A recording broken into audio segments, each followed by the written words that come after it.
ओम श्री परमात्मने नमः। ओम श्री गुरुवे नमः। हरे कृष्ण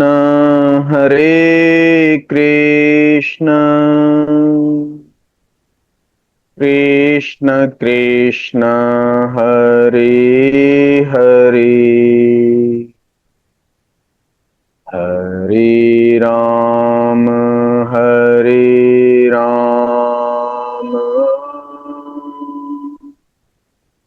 राम राम हरे हरे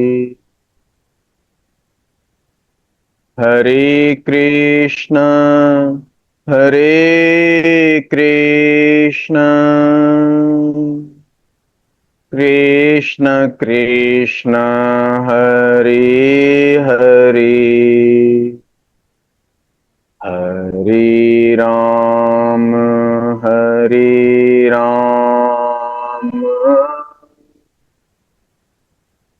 राम राम हरे हरे।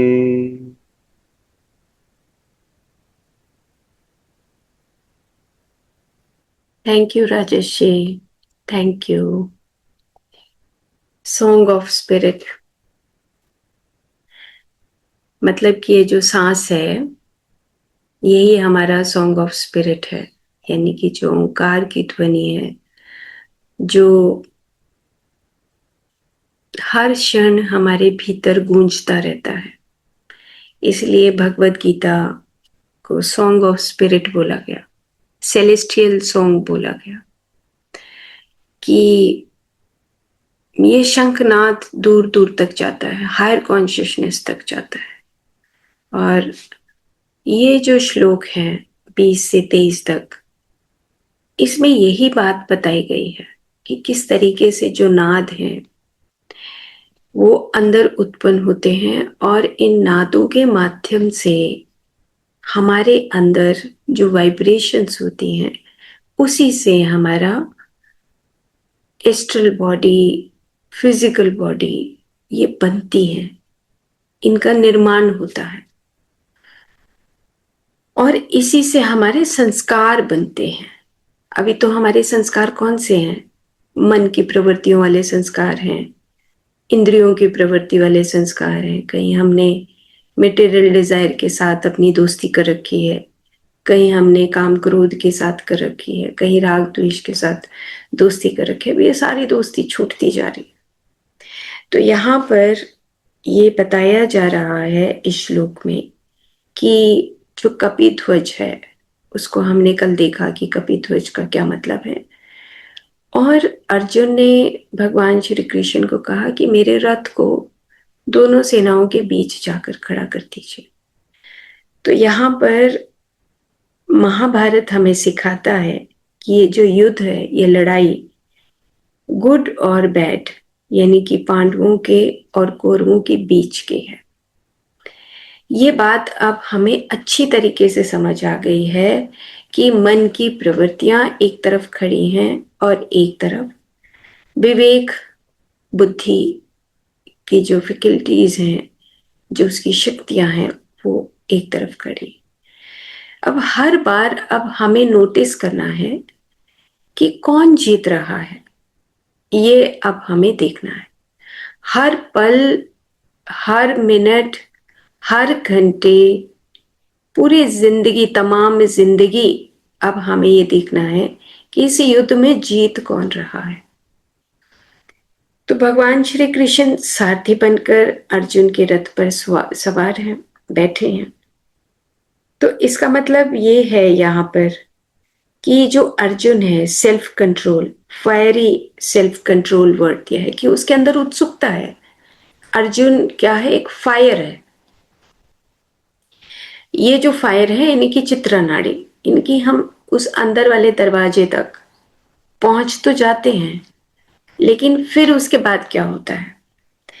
तो अर्जुन तैयार है, धनुष उठा लिया है उसने युद्ध के लिए, और वो देख रहा है, वो भगवान श्री कृष्ण को कह रहा है कि मेरे रथ को ले चलो और मैं सेना को देखना चाहता हूँ, दुर्योधन की सेना को देखना चाहता हूँ जिसके साथ मुझे युद्ध करना है, और मैं ये देखना चाहता हूँ कि इसके साथ कौन कौन खड़ा है जो इसकी सहायता करने के लिए तैयार है।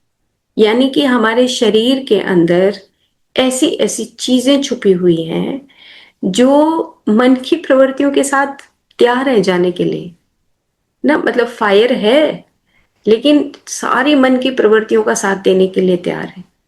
मतलब जैसे नींद आ गई या नींद से उठने लगे तो कहेंगे नहीं नहीं, अंदर से आवाज आएगी कि और थोड़ी देर सो जाओ, है ना। मतलब हर प्रवृत्ति तैयार बैठी है मन का साथ देने के लिए। तो अर्जुन यहाँ पे वो ये कह रहे हैं कि मैं देखूं तो सही कि उसको कौन कौन खुश कर रहा है। तो अब हमारे अंदर भी ऐसी ऐसी प्रवृत्तियां हैं कि जो खुश करने पे लगी हुई हैं, कह रही हैं कि नहीं नहीं, अहंकार के साथ ही मुझे जाना है। तो इसीलिए अर्जुन भगवान श्री कृष्ण को बार बार पुकारते हैं कि हे कृष्णा, हे हरिषिकेश, है ना। क्यों? क्योंकि वो ये कहते हैं कि मैं अकेली फायर काम नहीं कर सकती, मुझे स्पिरिट यानी कि मुझे उस गुरु का सानिध्य चाहिए, मुझे वो हायर कॉन्शियसनेस चाहिए ताकि मैं याद कर सकूं कि तुम मेरे साथ हो। तो उन प्रवृत्तियों से जीतने के लिए बार बार भगवान श्री कृष्ण का नाम ले रहे कि तुम मेरे को वहां ले चलो, तुम तो मेरे सारथी हो ना। तो इस तरीके से जो स्पिरिट है, भगवान श्री कृष्ण है, जो कृष्णा कॉन्शियसनेस है, वो एक गाइडिंग पावर है, यानी कि दिव्य शक्ति गुरु के रूप में हमारे साथ खड़ी है। तो कल भी हमने इसकी बात की थी कि जो हमें इंट्यूशंस आती हैं, बहुत इंपॉर्टेंट पॉइंट है कि जो हमें इंट्यूशंस आती हैं, मतलब इंट्यूशन आई, मान लो कि मैं बुराई करने चल पड़ी अपनी किसी परिवार के सदस्य की, दोस्त की, सोसाइटी की, जो भी, और मैं बुराई करने चल पड़ी, अंदर से मुझे एक इंट्यूशन आया कि मुझे ऐसा नहीं करना है। तो इंट्यूशन आया कि ऐसा नहीं करना चाहिए, वो पर्टिकुलर सेकंड, उसमें वो भगवान श्री कृष्ण एक गाइडिंग प्रिंसिपल के रूप में हमें जगा रहे हैं, हमें प्रकाश भेज रहे हैं, हमें वो किरण दिखा रहे हैं कि ये प्रकाश मैं तुम्हें भेज रहा हूं, तुम ऐसा मत करो ना। लेकिन हम क्या करते हैं, हमारे चारों तरफ जो मन की प्रवृत्तियां जो जकड़ी हुई हैं वो हमें खींच रही हैं कि कर ले बुराई, कोई बात नहीं, ये तो थोड़ी सी छोटी सी तो बात है, उसमें क्या फर्क पड़ता है, कितना कर्म बढ़ जाएगा हमारा। हम यहाँ तक प्लान कर लेते हैं, यहाँ तक प्लानिंग हो जाती है कि क्या छोटा सा तो कर्म है, कुछ नहीं है तो उतार लेंगे, इसमें तो कोई बड़ी बात नहीं है ना। तो हम यहाँ तक की भी प्लानिंग करते हैं कि अगर इतना बोल भी दिया तो क्या हो जाए। तो यहाँ पर वो कह रहे हैं कि ये जो गाइडिंग प्रिंसिपल है वो हर सेकंड हमें वो प्रकाश दिखाता है, वो आवाज, वो वाइब्रेशन भेजता है, वो हमें इंट्यूशन के रूप में हमें भेजता है। मतलब भगवान वैसे तो दिखता नहीं है, सब हम सब बोलते हैं, कितने सारी कन्वर्सेशंस होती हैं कि भगवान हमें दिखता नहीं है, लेकिन भगवान दिखता है, भगवान इंट्यूशंस के रूप में दिखता है। एक एक होती है मन की आवाज, मन की प्रवृत्तियों की आवाज, एक होती है इंट्यूशंस, इंसाइट्स आती हैं, एकदम से इंसाइट आई कि मुझे हेल्प करनी चाहिए, तुरंत एक इंसाइट आती है, इंट्यूशंस आती हैं। तो ये जो इंट्यूशंस हैं ये हमारे गाइडिंग प्रिंसिपल है। तो एक साधक जब एक इंट्यूशन की बात करता है तो इट मीन्स कि वो स्पिरिट यानी कि कृष्णा कॉन्शियसनेस उसको वो संदेश भेज रही होती है। और यहाँ पर उन्होंने लिखा है कि मिलियंस ऑफ डिवोटीज, मतलब मिलियंस ऑफ डिवोटीज की बात की है यहाँ पर कि लाखों लाखों जो साधक होते हैं वो इस सुपरफिशियली साधना जो करने वाले साधक हैं वो इस डेड लॉक स्टेट में ही अटके रहते हैं। मतलब बहुत इंपॉर्टेंट ये बात यहाँ पे 20 से 23वें श्लोक में बताया कि अर्जुन ले जाता है रथ, वहां पे खड़े हो जाते हैं, सारथी भी वहीं पर है, दोनों सेनाएं भी हैं दोनों तरफ, लेकिन वो एक डेड लॉक है।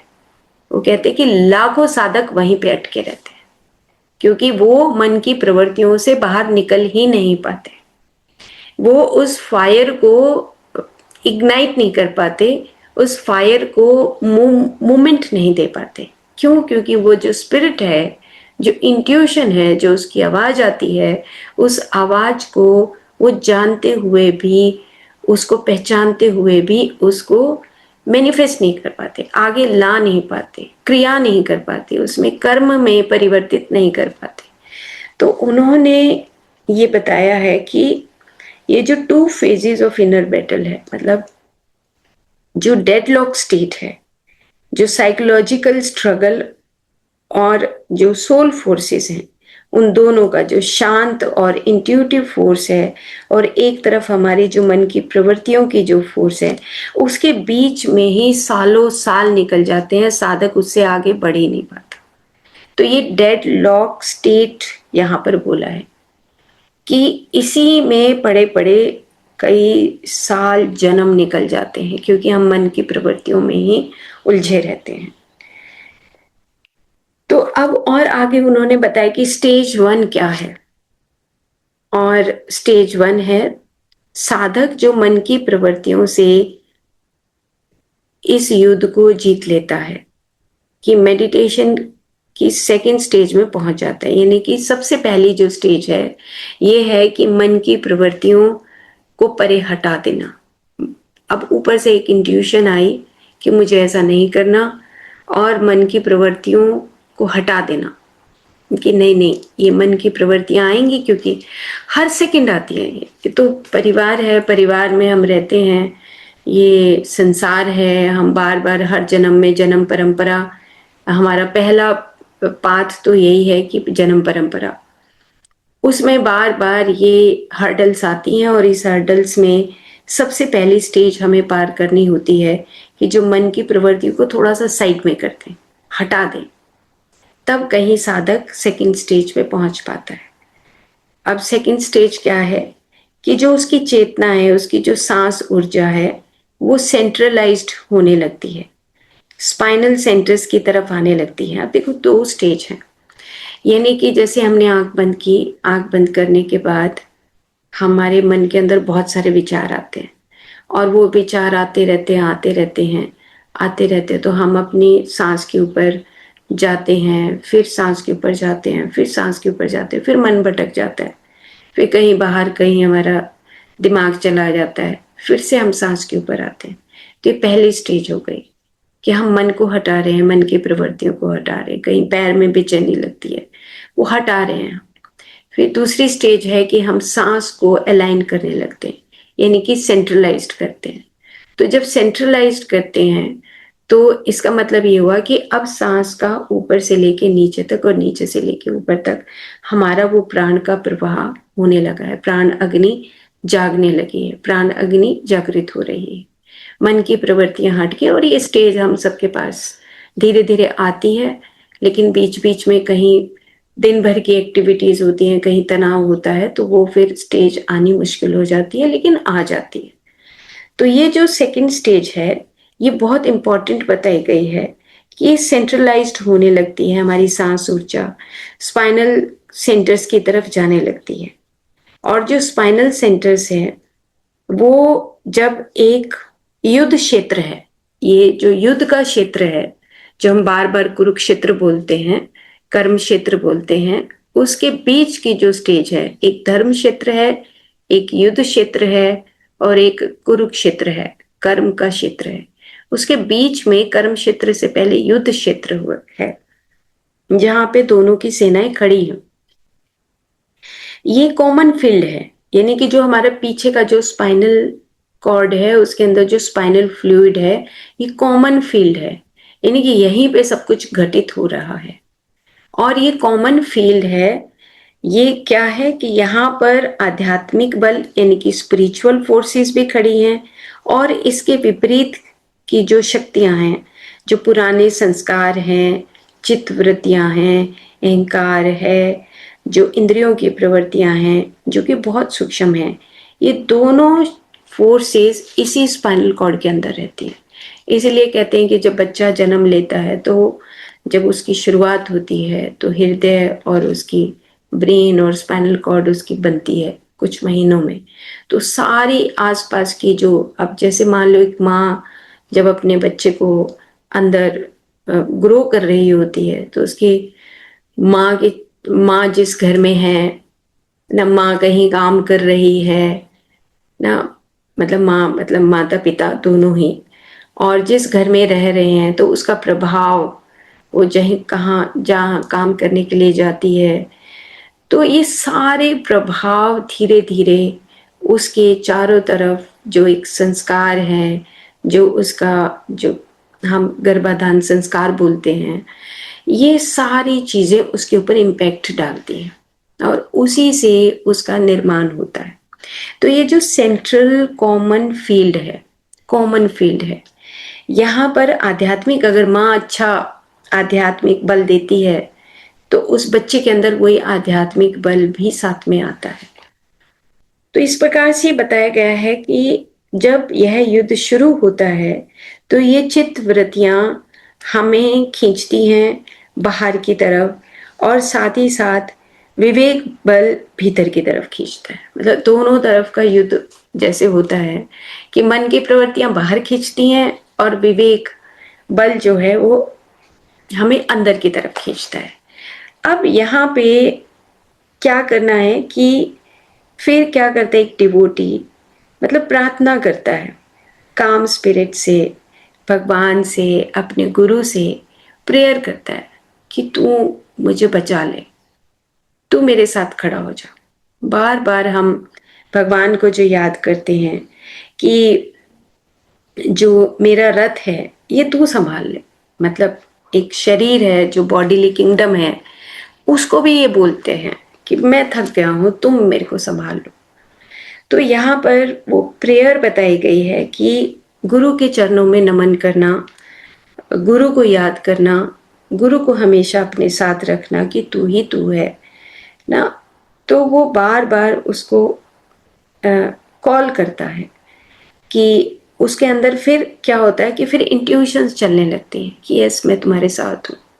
ये इंट्यूशंस आती हैं, मतलब हम बार बार जब मेडिटेशन में बोलते हैं कि गुरु के सानिध्य है, गुरु के चरणों में नमन ना, और हम गुरु का जो प्रकाश देखते हैं, ये सब उसका पार्ट है।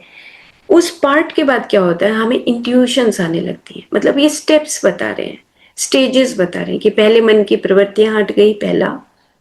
दूसरा, हमारी प्राण ऊर्जा सेंट्रलाइज्ड हो गई, और सेंट्रलाइज्ड होने के बाद फिर तीसरा जो स्टेप है, हम वो भगवान को याद करते हैं, प्रेयर करते हैं, और प्रेयर करने के बाद फिर हमें वो इंट्यूशंस भेजता है कि यस मैं तुम्हारे साथ हूँ और मैं तुम्हारी ध्यान साधना में तुम्हारी मदद करता हूँ। तो ये जो हमारी प्रवृत्तियां हैं, जो जो सूक्ष्म प्रवृत्तियां जो घर बना के बैठी हैं, ये धीरे धीरे हटने लगती हैं। एक डिवोटी को विश्वास हो जाता है कि अगर उसका सारथी उसका भगवान है तो फिर वो आराम से इस युद्ध को जीत सकता है। तो आराम से युद्ध जीतने की जो स्थिति है वो उसकी आने लगती है। और अगर सेंसेस जीत जाती हैं, यानी कि मन की प्रवृत्तियां जीत जाती हैं, तो वो अपने शरीर और मन का गुलाम बन जाता है। यानी कि फ्लैश ही बोला है यहाँ पर कि वो अपनी मांस चमड़ी इसका जो है वो गुलाम बना रहता है, शरीर का, मन का गुलाम बना रहता है, और फिर वो युद्ध हार जाता है। तो ये एक जो डेडलॉक स्टेट है, ये डेडलॉक स्टेट बताई है कि हम जैसे मंदिर में जाते हैं, जोत लगाते हैं, पूजा करते हैं, ये करते हैं, लेकिन दिन भर हम अपनी मन की प्रवृत्तियों में उलझे रहते हैं, तो फिर हम इस युद्ध को हार जाते हैं। और अगर हम इंट्यूशंस की जो फोर्सेस हैं, अगर ये इंट्यूशंस हम सुनने लग जाएं, तो फिर हम युद्ध को जीत जाते हैं और किंगडम ऑफ स्पिरिट की तरफ हम आगे बढ़ जाते हैं। यानी कि होता है ना कि हम एक जगह खड़े हैं, अब हमने 3 स्टेजेस हैं, हमारी मन की प्रवृत्तियां हट गई, प्राण ऊर्जा सेंट्रलाइज्ड हो गई, और तीसरा हमने भगवान को याद किया, उनकी शरण में बैठे, और हम अब आगे चल पड़ते हैं। अब रथ आगे बढ़ गया है, रथ आगे चलता है। तो किंगडम ऑफ स्पिरिट की तरफ जो हमारी ऊर्जा है वहां पर बहने लगती है। यानी कि पहले पूरा स्पाइनल कॉर्ड है, फिर हाउस ऑफ लॉर्ड है, और हाउस ऑफ लॉर्ड यानी कि तीसरी आंख की तरफ हम आगे बढ़ जाते हैं और हमें वो प्रकाश दिखने लगता है। तो जो किंगडम ऑफ गॉड है, ये जो स्टेज है, ये समाधि की अवस्था है। अब जब हमारा रथ आगे चल पड़ा तो समझ लो कि अब खतरा कम हो गया। यहाँ पर वो बता रहे हैं कि यहाँ पे सबसे कम खतरा है, हम अटकते नहीं हैं, हम उस डेडलॉक स्टेट से आगे बढ़ जाते हैं। जब हमारी समाधि की अवस्था आती है तो यहाँ पे ये जो इन्वेडर्स हैं, यानी कि जो मन की प्रवृत्तियां हैं, वो जो सेना है, मन की प्रवृत्तियों की जो सेना है, वो घुस नहीं सकती यहाँ पर। मतलब हम एक ऐसे जगह पे आ गए, उस स्टेप से आगे, उस डेडलॉक से आगे बढ़ गए जहां पर अब कोई खतरा नहीं है, जहां पे मन की प्रवृत्तियां आ नहीं सकती। तो ये जो समाधि की अवस्था है, ये अवस्था वो है जहां पर हम अपनी इंट्यूशन सुनते हैं और भगवान के सानिध्य में जाके बैठ जाते हैं। तो ये जो श्लोक है, इसमें इसीलिए ये गहराई बताई जा रही है कि जैसे जैसे हम आगे की स्टेजेस में, मेडिटेशन की स्टेजेस में बढ़ेंगे, तो हम इन स्टेजेस को अच्छे तरीके से समझ सकें। तो रथ कहाँ खड़ा है हमारा? इस स्पाइनल सेंटर्स के बीच में, मतलब स्पाइनल कॉर्ड है, उसमें स्पाइनल फ्लूइड है, वहां पे हमारा रथ जाके खड़ा है। हमारा फोकस है कि हम मेडिटेट कर रहे हैं। तो इसके भी 3 दरवाजे बताए हैं। अब 3 दरवाजे कौन से हैं? कि एक दरवाजा तो इन्होंने बताया, जो मुख्य द्वार, इन्होंने एक नाम दिया है, और वो नाम मैं लिखकर आपको भेज दूंगी ग्रुप में। तो एक होता है कि कभी कभी क्या होता है, हमें एक मुख्य दरवाजा दिखता है, यानी कि हाउस ऑफ लॉर्ड का, हम डायरेक्ट हम भगवान का, हमें हमें कई बार लगता है हमें भगवान दिख रहे हैं। एक वो मुख्य द्वार होता है ना, जैसे हम किसी भी जैसे हम कहीं जाते हैं देखने के लिए, कोई पैलेस देखने के लिए जाते हैं, तो एक मुख्य द्वार होता है ना, जहाँ पे एंट्री होती है, उस महल की एंट्री होती है। तो हम ये कहते हैं कि राजा का महल है और ये मुख्य द्वार है। सेम ऐसे ही हम जब ध्यान की गहराई में जाने लगते हैं तो एक मुख्य द्वार हमें दिखता है। तो इंट्यूशनल कैरावेंसियर बोला है इसको, कि मतलब हम वो इंट्यूशनल, जो मतलब कि भगवान जो वो रे ऑफ लाइट भेजता है, जो वो एक इंट्यूशन हमें आती है, और अगर हम उसी को, उस क्षण को हम पकड़ लेते हैं, तो मुख्य द्वार होता है। यानी कि हम डायरेक्ट भगवान के पास, उनकी प्रेजेंस हमें फील होती है। दूसरा द्वार है विंटेज, यानी कि क्लियर व्यू होता है, कि हमें क्लियर व्यू दिखता है। हम मतलब मालूम मुख्य द्वार पे नहीं पहुंचे, लेकिन हम दूर से खड़े उस मुख्य द्वार को देख रहे होते। क्लियर व्यू है कि हाँ, हम उस लाइट दिखती है हमें, जो स्पिरिचुअल आई है, हमें वो लाइट दिखती है, और वो लाइट दिखती है और हमें ये पहचान हो जाती है कि हम काफी नजदीक पहुंच गए हैं। अब हमें मन की प्रवृत्तियां अभी हमें डिस्टर्ब नहीं कर सकती। जैसे होता है ना कि हम एक ऐसी सेफ जगह पे पहुंच जाते हैं कई बार, कि हमें लगता है कि नहीं, अब कोई डिस्टर्ब करने वाला नहीं है ना। तो हम ये एक सेफ जोन में चले जाना, एक क्लियर व्यू दिखना, और गॉडहुड की तरफ हम जाने लगते हैं। तो सेंटर ऑफ ब्रेन, यानी कि हायर कॉन्शियसनेस तक पहुंचना आसान हो जाता है। यानी कि हाउस ऑफ लॉर्ड के पास हमें वो क्लियर व्यू दिखने लगता है। तो ये इस तरीके से अब हम, ये 2 दरवाजे हो गए, मतलब कि एक हमारा दरवाजा हुआ हाउस ऑफ लॉर्ड, यानी कि जो हमें क्लियर एक व्यू दिखता है, एक हमें क्लियर जो व्यू दिखता है और एक हमें बिल्कुल मुख्य द्वार के ऊपर ही पहुंच गए। एक तो क्लियर व्यू दिखना, एक मुख्य द्वार पे पहुंच जाना, ठीक है, तो दो हो गए।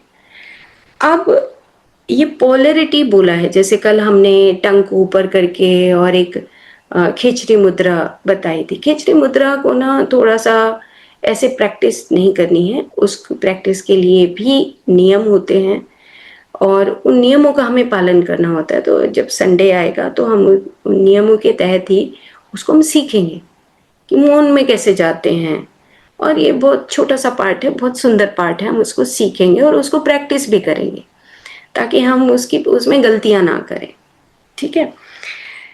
तो ये दो दरवाजे हो गए, ये दो पोलर पॉइंट हो गए हमारे, कि एक हमारा मुख्य द्वार हो गया, एक क्लियर व्यू हो गया। तो जो क्लियर व्यू है वो हमारा हार्ट, और एक हार्ट है और एक हमारा ये जो हाउस ऑफ लॉर्ड है, कृष्णा कॉन्शियसनेस डायरेक्ट द्वार, हृदय से यहाँ तक का जो है ये हमारा क्लियर व्यू हो गया। यानी कि हम हृदय के पास से पहुंच के हृदय की आवाज सुनना, जैसे अभी हमने कहा कि इंट्यूशंस आती हैं, तो वो इंट्यूशंस जो आती हैं, इसका मतलब ये कि हमें यहाँ से क्लियर दिख रहा है कि भाई हम नजदीक पहुंच गए, मन की प्रवृत्तियां हमें डिस्टर्ब नहीं कर सकती, वो भेद नहीं कर सकती। तीसरा पॉइंट है हमारा कुंडलनी जागरण का, जहां पर हम मूलाधार चक्र से ऊर्जा ऊपर की तरफ उठती है। तो अब क्या हो रहा है कि जब युद्ध हो रहा है तो प्राण अग्नि जागृत होती है और हम सांस ले रहे हैं, छोड़ रहे हैं, ले रहे हैं, छोड़ रहे हैं। तो अब हमें जो कुंडलनी जागृत होती है, यानी कि मूलाधार चक्र से हमें सांस ऊपर की तरफ उठता हुआ दिखता है, तो भी हमें लिटिल बिट एक आभास हो जाता है, हमें एक पॉजिटिविटी लगती है कि हाँ अब तो मैं इस प्राण ऊर्जा की अलाइनमेंट को संभाल लूंगा ना। एक ये पॉइंट है कि अब क्या होता है कि इसमें भी जो जन्म परंपरा है उसके अकॉर्डिंग बात हो रही है कि कुछ लोग हैं, कुछ साधक हैं जो प्रैक्टिस करते हैं, उनको डायरेक्ट मुख्य द्वार दिखता है। वो पीछे की बुद्धि कर्म अनुसारणी, बुद्धि जो होती है वो पिछले जन्मों से आती है, शरीर और मन इसका इस जन्म का होता है। तो कुछ की साधना पिछले जन्मों से चल रही होती है, तो वो एकदम से डायरेक्टली साधना करते हुए मुख्य द्वार देख लेते हैं, कलर्स देख लेते हैं, साधना में आ जाते हैं, एकदम से कुंडलनी जागृत हो जाती है ना। और कुछ हैं जो अभी पहली दूसरी तीसरी क्लास में हैं, तो उनको इन प्रवृत्तियों को हटाने में थोड़ा समय लगता है। लेकिन जीत एक चीज है कि जो जीत है वो विवेक बुद्धि की ही होती है, वहां पे हार नहीं हो सकती। अगर हम मन की प्रवृत्तियों की तरफ नहीं जाते तो जीत विवेक बुद्धि की होती। तो फिर कुंडलनी जागृत होती है, यानी कि मूलाधार चक्र पर सेंसेशंस होती हैं और वो सेंसेशंस हमें महसूस होती हैं। और सेंसेशंस महसूस होने का मतलब ये है कि दिन भर हम कोई भी काम करते हैं तो उसमें हम मन की प्रवृत्तियों में नहीं उलझते हैं। ये सिंपल सी बात है। कुंडलनी का मतलब इतना ही होता है कि हम मन की प्रवृत्तियों में नहीं उलझते, यही हमें खुशी होती है कि हम नहीं उलझे ना। कहीं आ गया कि कहीं हमें कोई बुराई कर रहा है, मान लो हमारे ही घर के परिवार के सदस्य बुराई कर रहे हैं, तो हम अपने आप वहां से उठ के चले जाएं, तो ये पहचान हो गई कि हमारी कुंडलनी जागृत है, जाग रही है, हम अवेयर हैं। तो ये तीसरा पोलैरिटी पॉइंट है कि हम जागरूक हैं, जागरूकता है हमारे पास, है ना। तो हम किसी को खाना दे रहे हैं तो हमारे मन के अंदर ये भाव आ रहा है कि हम सब बराबर हैं, सबके अंदर वही आत्मा वास करती है, तो हम सबको इक्वलिटी से खाना डिस्ट्रीब्यूट करते हैं। तो ये एक कुंडलनी जागरण, इनकी मूलाधार चक्र यानी कि नीचे से जो सोई हुई शक्ति है वो जाग रही है।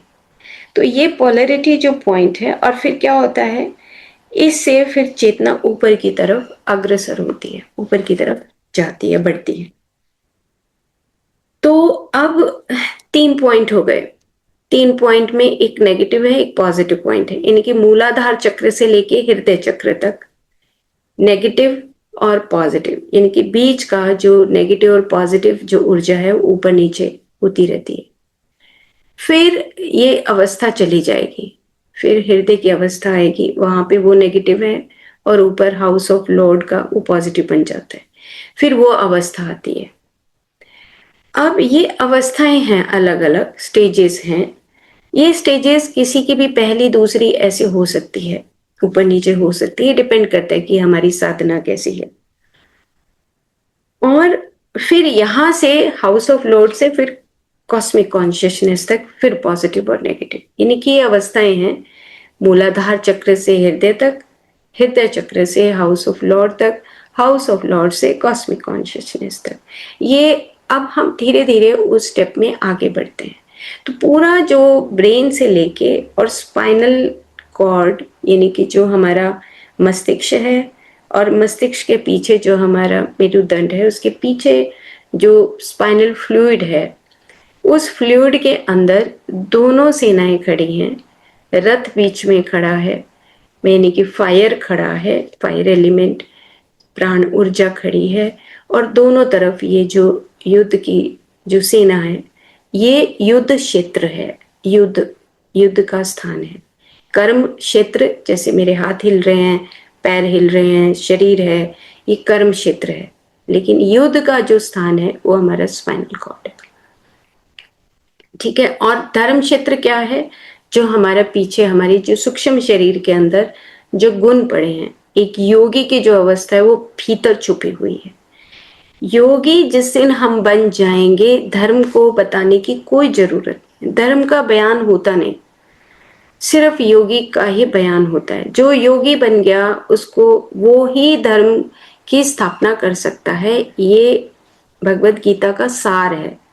भगवत गीता का सार यही है कि जो योगी परंपरा को समझ गया, योगी बन गया, योग के ऊपर चलने लग गया, वो समझ लीजिए कि धर्म की स्थापना वहां पर होती है। अभी अर्जुन क्या है? योद्धा है। और अर्जुन अभी योगी नहीं बना है, अभी तो पहला चैप्टर ही। देखना अभी कहां पर जाकर योगी बनेगा। अभी तो सिर्फ योद्धा है वो। अभी तो सिर्फ वो सारथी के पास है, मतलब भगवान के पास। बस उसको ये पता है कि ये मेरे सारथी हैं, भगवान श्री कृष्ण।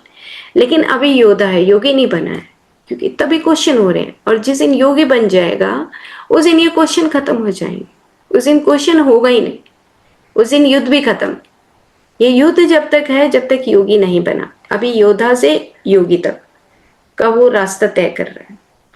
तो सेम ऐसे ही हम भी अभी एक साधारण मनुष्य हैं और योगी बनने के रास्ते पर हैं। तो इस तरीके से एक डिवोटी जो है वो आराम से धीरे धीरे अपने इन स्टेजेस को कवर करता है। और बहुत अच्छे तरीके से डिवोटी को पता लगने लगता है कि मैं कब अपनी उस मटेरियल वर्ल्ड में हूँ और कब मैं हायर वर्ल्ड में हूँ। अब उसको पहचान आने लग जाती है।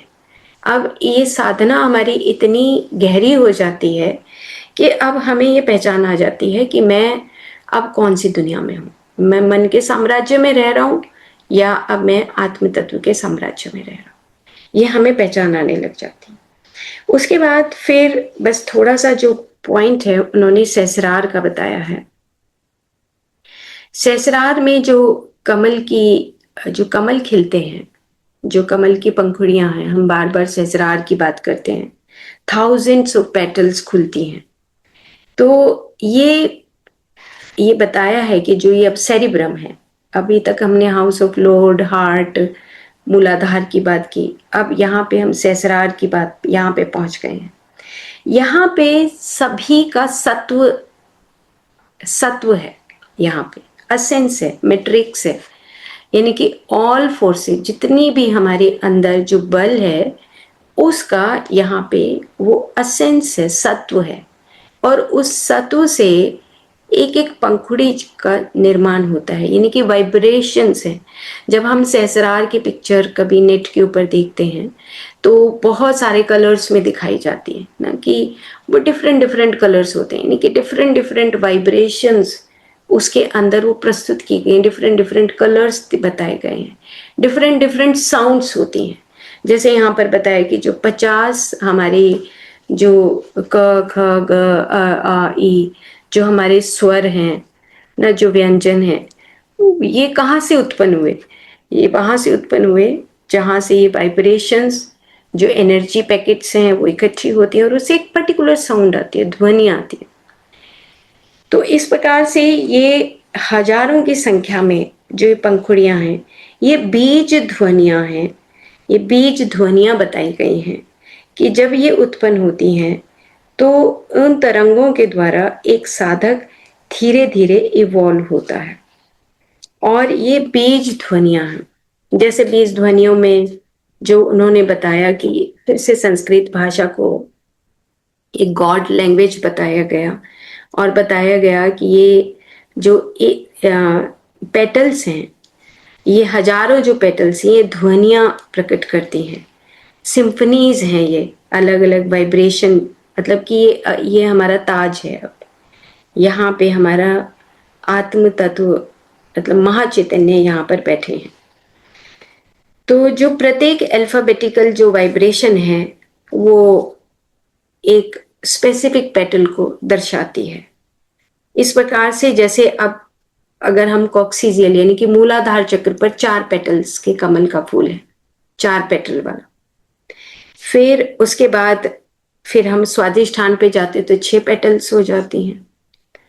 उसके बाद फिर हम मणिपुर पर आते हैं तो 10 हो जाती हैं, यानी कि नीचे के कमल जो है वो 4 है, वो उससे ऊपर जो स्वादिष्ठान आया वो 6 पेटल्स हैं।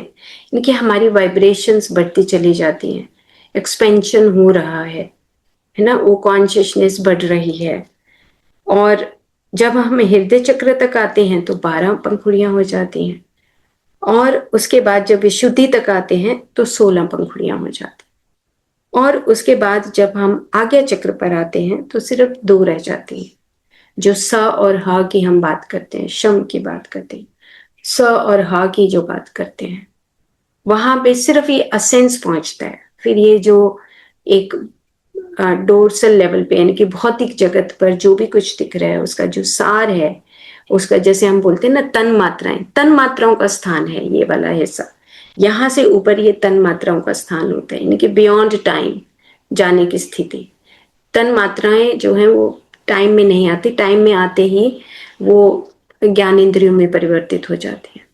तो ये जो हमारा क्राइस्ट कॉन्शियसनेस है, ये 2 पंखुड़ियों वाला है, बीच में तीसरी आंख है और दोनों तरफ से हमें सारी इंफॉर्मेशन मिलती है। तो पेटल का अर्थ हो गया वाइब्रेशंस, यहाँ पर तरंगे। ये तरंगे भिन्न भिन्न, जैसे जैसे कभी अकेली, कभी कॉम्बिनेशन में, इन 5 तत्वों के साथ मिलकर हमें हमारी जो फिजियोलॉजिकल लेवल और साइकोलॉजिकल एक्टिविटीज हमारी घटित होती रहती है। यानी कि यही जो वाइब्रेशंस हैं, हमारी नीचे का मूलाधार चक्र का कमल, फिर स्वादिष्ठान का कमल, फिर मणिपुर चक्र का कमल, हृदय चक्र का कमल और विशुद्धि चक्र का कमल। अब मान लो मुझे बुराई करनी है तो मेरे जो विशुद्धि चक्र है, इसमें जो हमारी 16 पेटल्स हैं, कितनी पावर होगी देखो। अब ये पावर्स तो इसलिए दी गई कि मैं सत्य बोलूं, मैं पावर इसलिए दी गई कि मैं सही शब्द निकालूं, ये पावर इसलिए दी गई कि जो भी मेरे अंदर घटित हो रहा है मैं उसको सही तरीके से बयान कर सकूं। लेकिन कितनी बकवास करते हैं हम दिन भर में, कितना हम झूठ बोलते हैं, कितनी हम बनावटी बातें करते हैं। दी तो इसलिए गई थी कि आपके पास वी शब्द लगा है, वी शुद्धि, यानी कि और ज्यादा प्यूरिफाई होकर अग्नि की तरह हमें उसको पका कर अपने भीतर से बाहर निकालना होता है। लेकिन हम कितना समय बर्बाद करते हैं। तो ये जैसे ये शक्ति दी गई तो इससे क्या होता है कि वो हमारा जो वाइब्रेशंस हमारे अंदर जो पड़ी हुई होती हैं कारण शरीर में, वो डिस्टर्ब कर देते हैं हम उन वाइब्रेशंस को। तो इसलिए जो थ्रॉट एरिया का जो प्रॉब्लम है वो जब कभी आता है तो वो इसी वजह से आता है, क्योंकि जो वाइब्रेशनल लेवल पे जो एक नेचुरल वे में जो हमारे वो कहते हैं ना हमारा टेम्पलेट होता है, यानी कि हमारा जो ब्लूप्रिंट तो होता है 16 चक्रों का, 16 पेटल्स का, और ब्लूप्रिंट की जगह हमने बना दिया उसका उसका सत्यानाश कर दिया, हमने उसको सुकोड़ दिया, कहीं से एक पेटल सूख के गिर गई, कहीं से एक तरफ कोई प्रॉब्लम आ गई, कहीं से एक तरफ।